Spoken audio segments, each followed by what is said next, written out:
Hello, and thanks for joining me today. We're going to talk about what is by far the most important language art, speaking. And even though it is by far the most important language art, it gets unbelievably shortchanged by educators. We're going to fix that here in the next 40 minutes or so. Now, this event comes at an interesting time, and it gives me a couple of thoughts. 2 days ago, Martin Luther King Jr. Day. Teachers all across America told about Martin Luther King Jr., maybe read some biographies, talked about what he meant to the civil rights movement, probably showed the I Have a Dream speech. Here's what I know didn't happen. Not one teacher in America said, let's look at that speech and analyze his speaking skills. What did he do that made him so effective? Because his speaking literally changed America. It was his oral communication skill that made the civil rights movement as powerful as it was. So let's take a look at the specific skills that he demonstrated. No teacher did that. And not one teacher in America said, you know what? I want to teach my kids to speak as well as Martin Luther King Jr. No one did that. And we're at the 1-year anniversary of Amanda Gorman's inauguration speech. Do you remember a year ago? She read a poem. Every English teacher in America, right after that, went online, downloaded the poem, handed it out to the students, asked students to write, Amanda Gorman type of poems. Not one teacher in America said, that poem would have died if she didn't speak well. It was her speaking that brought that to life. Let's look at the specific skills that Amanda Gorman demonstrated that made her such an effective speaker. Not one teacher in America said, I want to teach all of my students to speak as well as Amanda Gorman. And that's a huge failing of ours, that we are missing the most important language art. And so I appreciate your being here today, where I can give you a framework for how to give all students an effective voice. So we're here to talk about student voice in the original meaning of the word, the most important meaning of the word. And we want to give all students the gift of effective oral communication. So here's what's true. 100% of life's important communication is verbal. It is the key to professional and social success. Your students will send in a resume, but it's them speaking at the interview that will get them the job. Your students will be in front of a class as teachers maybe one day, and they'll have great materials, but it will be their speaking that controls the atmosphere and controls the learning. 100% of life's important communication is verbal. And 100% of what students do will be better if they speak well. Poetry recitations will be better, sharing at the board will be better, book reports will be better, Socratic seminars will be better, speaking in front of the Board of Education will be better. Everything they do will be better if they speak well. And of course, once they leave school, professional and social success will largely be determined by how well they speak. In spite of that, there is 0% of the books in the National Council of Teachers of English catalog that are about how to teach kids to speak well. 0. How to teach Amy Tan novels, how to teach Shakespeare, how to teach haiku. Not one book about how to give students an effective voice. 0 teacher preparation programs around the country teach teachers how to teach kids to speak well. We have things on how to teach writing, how to teach reading, how to teach math. Nothing about how to teach kids to have an effective voice. Your school has had 0 workshops about speaking. You've had workshops on reading and writing. You've had workshops on bully proofing, workshops on probably equity training. You've had all kinds of workshops on all kinds of topics, but not one about how to give students voice. And 0% of the kids are enthused by class presentations. They're not enthused to do them because no one ever taught them how to do them well. And they're certainly not enthused to listen to them because they're mostly pretty dreadful because no one taught them how to do it well. So I'm going to share a practical framework for teaching effective oral communication. And I mean all oral communication. The framework works one-on-one, small group, large group, informal, formal, in person, via digital media. It's the same framework. It's the framework for effective communication. Now, I want kids to be effective if they want to become a teacher. I want them to be effective if they want to become a corporate trainer. I want them to be effective in front of a large audience. I want them to be effective in a media situation. I want them to have voice in all of these. I want them to be effective in this situation. Yeah, speaking skills are on display here too. And it's the same framework. I want them to be effective in this situation because someday they'll give a wedding toast, they'll speak at a eulogy. I want them to have voice in all of these. And because every device is a FaceTime device, and because speaking skills are on display like they never were before, I want them to be able to use all of these effectively. I want to empower them to be great communicators. Now, I have all these new tools that showcase speaking, and because of that, the atmosphere has changed. Speaking skills are much more important than they were, less than a generation ago. Here's something we haven't caught up with. LinkedIn, I'm not sure if you know it. Think of it as Facebook for business people. A senior editor at LinkedIn has noticed this. Oral communication is how the world communicates. It's not what you know that counts, it's how you communicate what you know. And the number one way we do that is verbally. People aren't writing letters from the Tokyo office to the London office, they're talking. Oral communication is how the world works. We need to give kids effective oral communication skills, and it does have enormous impacts for our educational system. We're going to have to rethink some of the things we do. Now, let's take a minute and use the chat box. Let's assume that one of your students comes up to you and says, I want to be a great speaker. I want to be like Amanda Gorman. I want to be like Martin Luther King Jr. In class, if I'm doing a presentation, I want everybody to pay attention and be engaged and get everything I'm saying.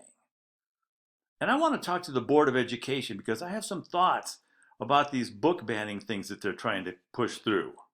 I have some thoughts about that. I want to talk to them, and I want to be effective when I do it. Whatever the situation is, I want to be a good speaker. So what do you tell that child? You say, look, these are the skills you need to work on. Now, I'll take one thing off the table. You can't say practice. Practice what? What am I supposed to practice? What are the skills good speakers have?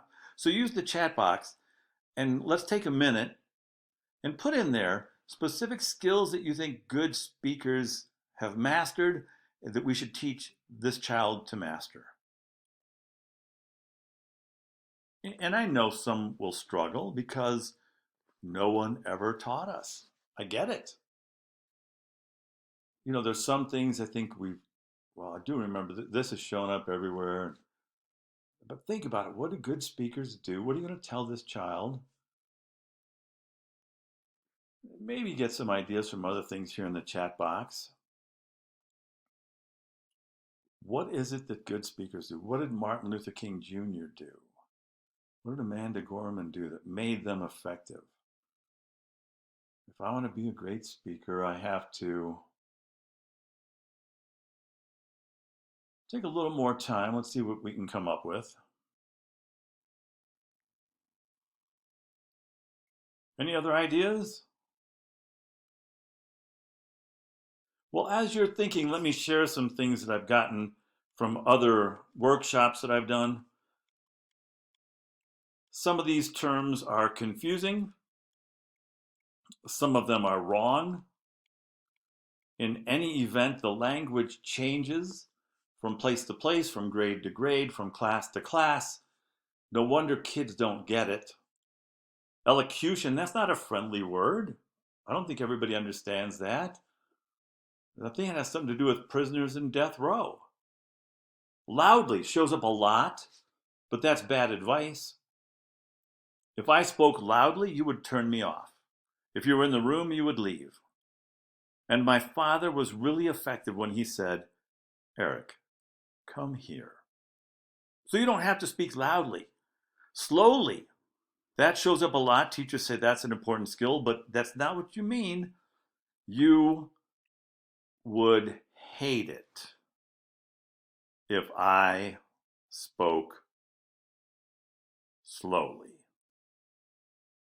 Enthusiasm shows up a lot, but I think that's not exactly what we mean. Because 800 million people are starving on our planet. Well, you said to be enthusiastic. Yeah, that's not what you mean. I saw presence on a district-wide rubric in Massachusetts. I said, well, yeah, you have to show up. You can't give a talk if you're not there. They said, no, that's not what it means. Presence, and they gave points for it on their score sheet. They said it's charisma. Now, you would never score something you hadn't taught. That would be really rude. So I said, well, show me your charisma lessons. All right, that got awkward.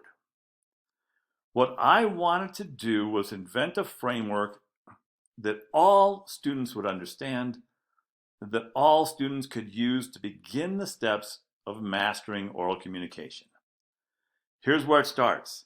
All communication, one-on-one, small group, large group, formal, informal, in-person, digital, has two parts. What I call building a talk and performing a talk. Building refers to everything you do before you open your mouth. And that is a radically different set of skills than performing a talk. Those are the things you do as you are speaking. All effective communicators are good at building and then good at performing. Let me share what you have to do before you open your mouth. These are the skills. I'll say a little more about them. Audience. Any good talk is specifically designed for its audience. Who are they? What do they know? What do they need to know? What are they capable of knowing? What mood are they in? What device are they accessing the talk from? We don't spend enough time here with kids. And that's why presentations bore classmates. They weren't designed for the classmates. We gave them the stuff that they were supposed to say, and then they said it. But it wasn't designed for the audience. Any good talk is specifically designed for its audience. Content. Haven't opened my mouth yet, but I'm thinking of the content, and usually that's required by the teacher. Tell me the name of the biome, location of the biome, plants in the biome, animals in the biome, or tell me the main character, secondary character, the rising action, the climax, the setting. We give them that. And if you design that information for the audience, it would be a good talk, but it's better if you include connectors. And I give a little lesson about it. There's a big difference between, hi, I'm going to talk about Supreme Court search and seizure case, and how many of you have cell phones? How many of you would be okay if the principal took your cell phone and went through all of your text messages? Well, my case didn't involve cell phones, but it did involve someone searching something without permission. Oh, you just connected your Supreme Court case to my life. I'm interested. Clarifiers. You're the expert. You read the book. You're the one who has this as a hobby. You need to clarify stuff. Because in your speech, you said you're an Arsenal fan, and the English Premier League is now underway, and Arsenal are doing well, and they could be at the UEFA Champions League next year. Wait, you did your audience analysis. We don't all know English Premier League. Clarify that for us. And it's kind of like the NFL in America, only instead of playing football, they play soccer. That sort of thing. And finally, I teach kids about what to exclude. These are things like verbal viruses that infect our speech every once in a while. We have to get rid of them. Because if you go in front of the Board of Education to make a point and you say, well, I think that one of the things we should do with the 1619 project is we should all I think maybe look at it a little different. You got nobody listening. Content. Think about this before you ever open your mouth. Organization. Yep. The basic speech plan. Tell us what you're going to say. Say it. Tell us what you said. Got it. Beginning, middle, end. I like it. It's better if you have a grabber opening. And you can teach kids how to do that. It's better if you have a powerful closing, and you can teach kids how to do that. Well, let's think back to Martin Luther King Jr. Visual aids, haven't opened my mouth yet, but I build my visual aids and they need to be accessible. I got tired of kids saying, I know you can't see this in the back of the room. And they need to be important. By the way, this is huge for staff developers and administrators. You don't put every word up there. You don't ever have a complete sentence, never use a bullet point. You only put up important key words. And they need to be designed and not decorated because kids will spend hours with bubble letters and different color markers. I just want to know where the biome is and some of the plants and animals. And finally, we build our appearance. We do create an appearance before we ever open our mouths. Amanda Gorman, as I said, looked differently on Inauguration Day than she does when she's just hanging out. And I teach kids about that. But this is what's true. If before you open your mouth, you design a talk specifically for the audience, if you have the right content that connects with them and is clarified, and you've got rid of verbal viruses, if you organize it with a great beginning and a great ending, if you have powerful visual aids, if you look the way you should look, that's it. You're ready to hit record. You're ready to get up in front of the class. You're ready to get in front of the microphones. I have a checklist for this. I'm putting a link in the chat box. But if you hand this checklist out to your students as they're preparing any talk, it will transform the speaking in your room.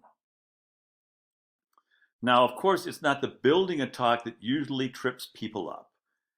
When you read about the fear of public speaking, it's usually the performance part. And that makes sense. We all hate doing things we don't know how to do. If you told me to get up in front of the class and take this piece of paper and fold it into an origami swan while everybody is watching, I would hate it. I don't know how to make an origami swan. Oh, come on, Eric, you folded paper before? Well, this is a lot different than folding paper. That's the position we put kids in all the time with speaking. Get up here and give a book report.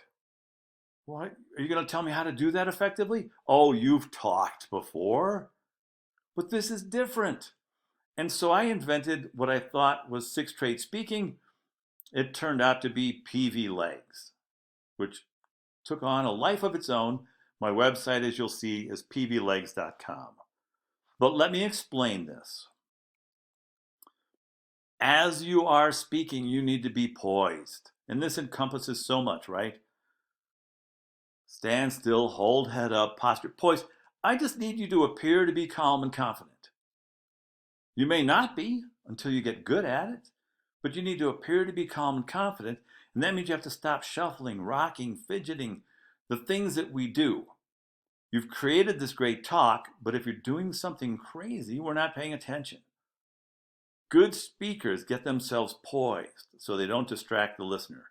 And that means you control the one thing you do. And on the plus side, most people have just one thing.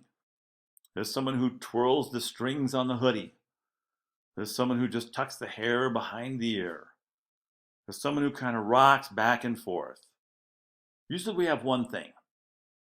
And I tell kids, good speakers are poised. Voice. This encompasses so much. Volume, articulation, enunciation, projection. Voice. Every word heard, that's all I'm after. I need to hear every word. Let's make it simple for kids. Life. The biggest growth area for all speakers. You got to have more feeling, emotion, passion in your voice. Every speaker needs more. Sometimes it's enthusiasm, yes, because Arsenal are near the top of the table. They could be in the UEFA Champions League. And sometimes it's not enthusiasm, because 800 million people are starving on our planet. 800 million, and I am not okay with that. And I think you get that from the life in my voice. Eye contact matters. Any talk is a conversation magnified. When you converse, you look at somebody. Any bigger talk, you still look at people. Gestures matter. Hand gestures. In the digital world, facial gestures, because that might be all we see on the Zoom screen. Body gestures matter. And finally, speed. Yes, sometimes kids are too fast. I get it. They get nervous, they speak too fast. But don't tell them to speak slowly. Tell them to pay attention to speed. Because good speakers are fast and slow. They speed up, they slow down. And sometimes they pause for effect. That's what good speakers do. So when you're performing, if you're poised, if you have a voice such that we can hear every word, if you have life in your voice, if you make eye contact, if you gesture well, if you use speed well, you're a great speaker. Now let me put in the chat box a link to this checklist. It's the checklist for performing a talk. And I'll say the same thing. If you hand this out to students before any talk and let them practice with it, it will transform the speaking in your room, and it will put kids on the path to getting effective student voice. So that's it. That's the framework. These are the 11 things that good speakers do that make them good speakers. And these are the 11 things that students need to master. Now let's rethink Martin Luther King Jr.'s talk. How well did he build it? Think about the audience.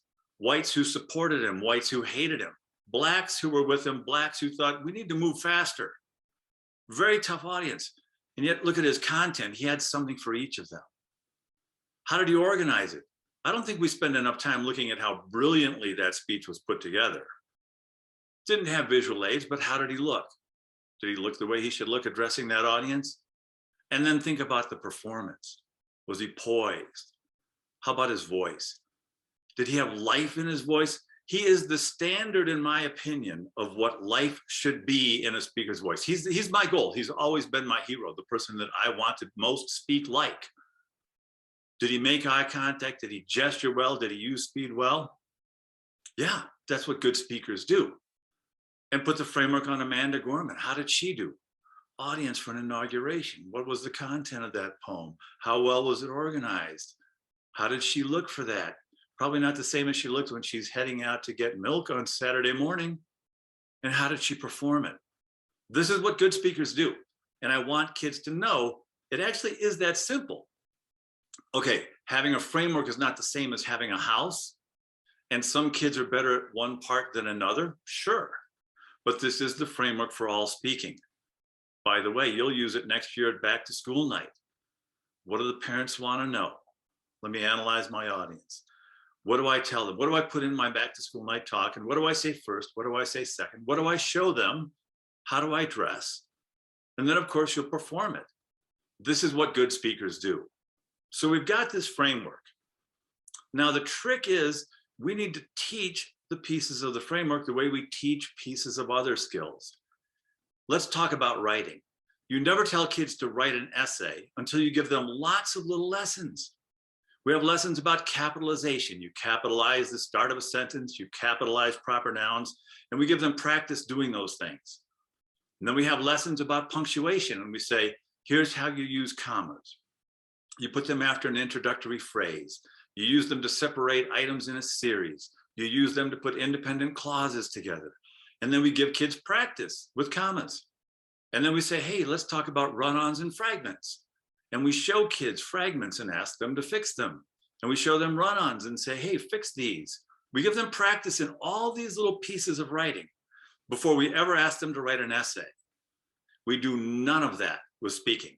We say, get up there next week and give your book report. Are you going to teach me how to do it? Nope. Go. We're going to fix that. Let me show you how to make one of these little skills come alive with a mini lesson.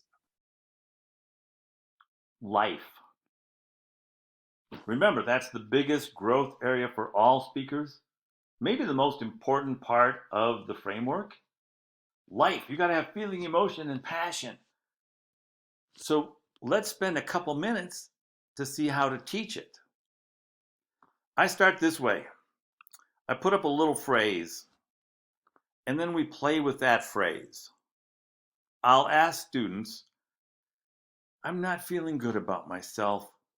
Can someone say these exact same words to me so that I feel better? And kids will think about it as you are now. And then someone will volunteer and they'll say, I don't think you're dumb. Thank you, I got it. Because I've done some stupid things lately. I was feeling bad about myself. Thank you. And then I'll say, I'd like a volunteer to say these exact same words so that I get the idea that while you don't think I'm dumb, everybody else does. Same words, just different life in the voice. And kids, and even young kids, can do this. They think about it just like you are. And then someone will volunteer. I don't think you're dumb. Oh, ouch. But everyone else does? And then I'll say this. Can you say these exact same words with different life in your voice so I get the idea that while I'm not dumb, there's something else wrong? And kids will think about it, and then someone will say, I don't think you're dumb. Uh-oh, there's something else wrong. And then for fun, I say, can you say these exact same words with different life in your voice so I get the idea you think I'm an idiot? And they'll think about it. And then someone will volunteer, I don't think you're dumb. We all heard the rest of that, didn't we? So we play with phrases, and sometimes I have the whole class stand up and do it together so that even the kids who are kind of shy can play along with a choral reading of the stuff and learn that they can add more life to their voices too. Then I'll explain we're generally not trying to change meaning, we're trying to make something more interesting. Because we hear lots of presentations like this. Tropical forests cover just 7% of the world's surface, but these forests contain more than half of the world's living species. A sad fact is that these forests are being destroyed. Each year, 40 million acres. You're falling asleep already. So I tell kids, let's figure out how to add some life. Because tropical forests cover just 7%. Man, I didn't get how little that was until you added life in your voice. Just 7%? But it's more than half of the world's living species. Boy, you add some life in that and it comes alive. I get it. I'm going to remember this. Sure, you will have students that say, I'm not that kind of person. I know. That's why we're having this discussion.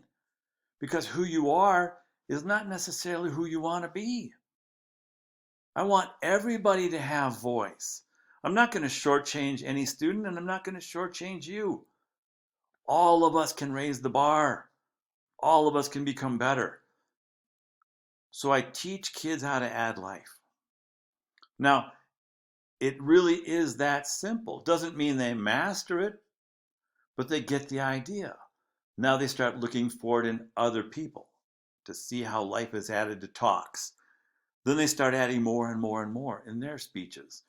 And what if every grade level in your school, from early on, used the same framework? Over time, kids would become powerful communicators. Now, an option is to take 2 weeks to introduce it all. I was working with a fourth grade teacher who spent 1 week, 5 45-minute language arts periods, introducing building a talk, and the next week introduced in 5 language arts periods, performing a talk. I've seen teachers that did it as needed. When you see something like this, now if you keep an eye on this, it might not be as obvious if she wasn't at the edge of the screen. I can't watch this without starting to sway in my seat. And so I think, oh, wait a minute, I need to have a lesson in poise. That one thing you do, because here's a girl that created a great talk, but I'm kind of getting distracted. Or maybe as you're teaching kids prosody to very young kids. You know, we talk about sounding out words and then fluency. And at some point we say, authors make moves to control how we hear this talk in our head, or the book in our head.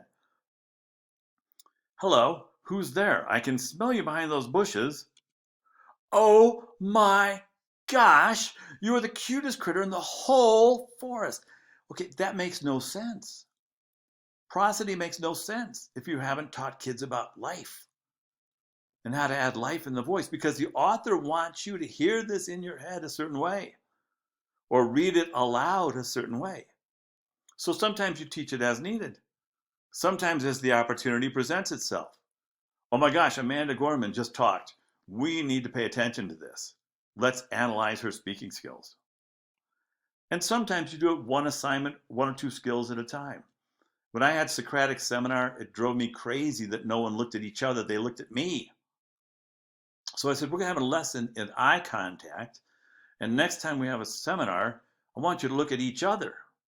And we're also going to have a little lesson in building a talk, because you're just saying what you believe, but you haven't really designed it well to convince your classmates. Let's do a little audience analysis. How can you sell that better? And a kindergarten teacher had a birthday interview. When it was your birthday, she handed each little child a pencil, which was a pretend microphone. And she said, well, let's talk about voice. I want everyone to hear what's your favorite restaurant, what's your favorite activity. And then she added eye contact. As the year went on, let's look at the class as you're being interviewed. And she added the skills bit by bit. I put 3 links into the chat. Now let me caution you about these links. The first one is 4th graders talking about the Reconstruction. I'm not criticizing these 4th graders. They're doing what 4th graders do, and you'll watch it and you'll say, yep, that's how kids speak. I know, but it's not how they can speak. I don't have a problem with the kids, but I do have a problem with the teacher, because the teacher posted on YouTube for the world to see a rough draft. A lot of these kids are drowning. How did you put that up there? Why didn't you give these kids an effective voice before you showcased it to the world? I don't have a problem with the kids, but I have a problem with the teacher. The second thing in the chat box you'll see is a link to 4th graders again. Only in this case, the teacher gave them voice. The teacher taught them how to build a better talk, how to perform a better talk. And you'll watch these videos on your own. And you'll see the difference and you'll say, oh, I get it. Yep, it makes a difference. You can see where they got lessons in emphatic hand gestures and in life and in building a bit. You'll see it. And you'll see how they're taking steps to becoming powerful communicators. And there's one more link, kindergartners. Because people say, well, what age is this appropriate? Well, kindergarten. Because if you have them speaking in kindergarten, you can give them tips. And so there's a green screen kindergarten skit about weather. And you'll see these kids have been taught about poise, voice, gestures, appearance, eye contact. Someone is starting to give them an effective voice in kindergarten. So watch those on your own, and you can see how the framework applies. I want everyone to be like this kid. I don't know if you remember her, but after a shooting at Marjorie Stoneman Douglas High School, some of the students spoke. They spoke so well that some people said, those aren't students, those are paid actors. Nope, they're just kids who had been given voice. Someone said, I want all of my kids to be able to speak like. And then they gave them the skills to do it. That's what I hope happens in your classrooms. There's my website, as advertised, pvlegs.com, but feel free to contact me at my email. Again, I thank you for your attention. I thank you for valuing the #1 language art, speaking, and I encourage you to give every child the gift of effective oral communication.